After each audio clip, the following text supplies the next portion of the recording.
اللہ کے بندو، نعمتوں کا شکر ادا کرنا واجب ہے،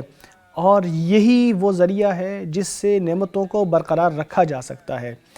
ان نعمتوں کی شکر گزاری میں یہ بھی شامل ہے کہ ان پر اللہ تبارک و تعالیٰ، ان نعمتوں پر اللہ تبارک و تعالیٰ کی حمد و ثنا بیان کی جائے،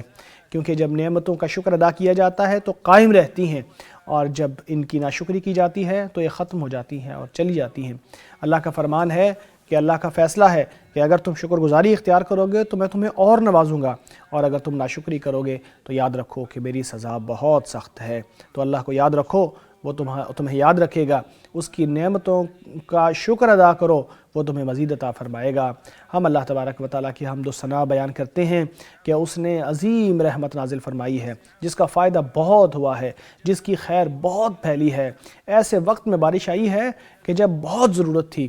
پودے اس کے ذریعے ایک دم سے اگنے لگے ہیں اور لوگوں کے دلوں میں خوشیاں آ گئی ہیں۔ ہم اللہ سے دعا کرتے ہیں کہ ہمیشہ اپنی بارشیں، اپنی رحمت نازل فرماتا رہے۔ اللہ نے ہمارے اوپر جو بارشیں نازل فرمائی ہے، اس پر ہم شکر ادا کرتے ہیں، اس میں بڑی برکت ہے، اس میں بڑی خیر ہے۔ اللہ تبارک و تعالیٰ نے اس کے ذریعے ہمارے ملک کو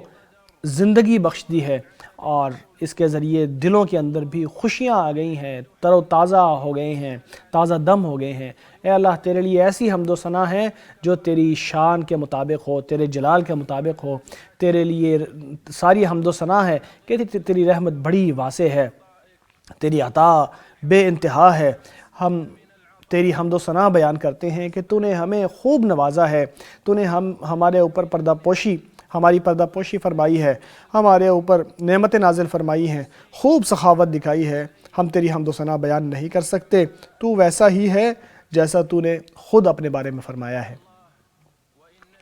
اللہ کے بندو، نعمتوں کے شکر میں یہ بھی شامل ہے کہ نعمتوں کو اللہ کی طرف منسوب کیا جائے جو دینے والا ہے، اور ان کے مقابلے میں نیکی کی جائے، فرما برداری کی جائے، ان کے ذریعے اللہ کی طرف پلٹا جائے، ان کو دیکھ کر گناہوں کو چھوڑ دیا جائے، اللہ تبارک و تعالیٰ کی طرف رخ کیا جائے، اور کثرت سے استغفار کیا جائے، اللہ سے معافی مانگی جائے، کیونکہ اس کے ذریعے ہی نعمتیں قائم رہتی ہیں، برکتیں نازل ہوتی ہیں، بارشیں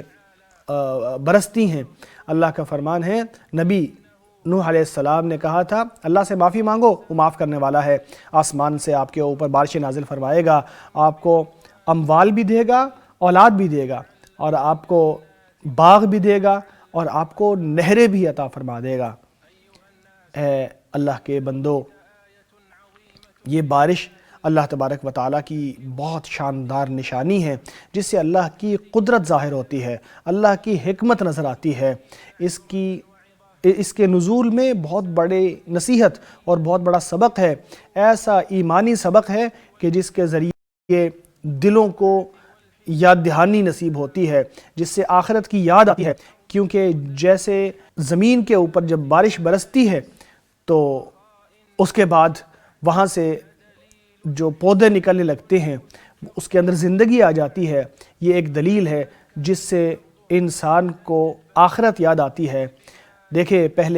کس طرح پہلے یہ زمین مردہ پڑی تھی، اب کس طرح ہلنے لگتی ہے بارش کے نازل ہونے کے بعد، اور شاندار طرح طرح کے پھل نکالنے لگتی ہے۔ اللہ کی نشانی ہے کہ تم دیکھتے ہو کہ زمین کیسے مردہ پڑی ہے، اور پھر جب ہم اس کے اوپر بارش نازل کرتے ہیں تو ہلنے لگتی ہے، بلند ہو جاتی ہے۔ دیکھو، جو اس کو زندگی بخشنے والا ہے وہی تو زندگیاں بخشنے والا ہے، مردوں کو زندہ کرنے والا ہے۔ میں اللہ کی پناہ مانگتا ہوں شیطان مردود سے۔ اے لوگو، اگر تم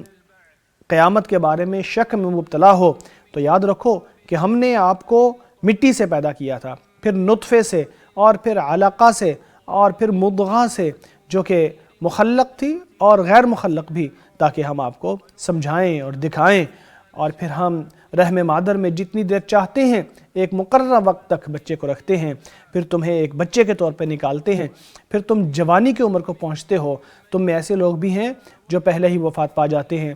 اور کچھ ایسے ہیں جو آخری عمر تک پہنچ جاتے ہیں، تاکہ سب کچھ جان لینے کے بعد سب کچھ بھول جائیں۔ اسی طرح تم دیکھتے ہو کہ زمین مردہ پڑی ہوتی ہے، جب اب اس کے اوپر بارش نازل کرتے ہیں تو ہلنے لگتی ہے، بلند ہو جاتی ہے، اور طرح طرح کے پھل اگانے لگتی ہے۔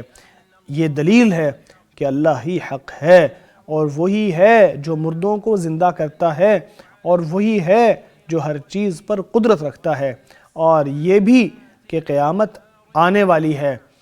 اور اللہ تبارک و تعالی ہی ہے جو قبروں میں پڑے مردوں کو زندگی بخشتا ہے۔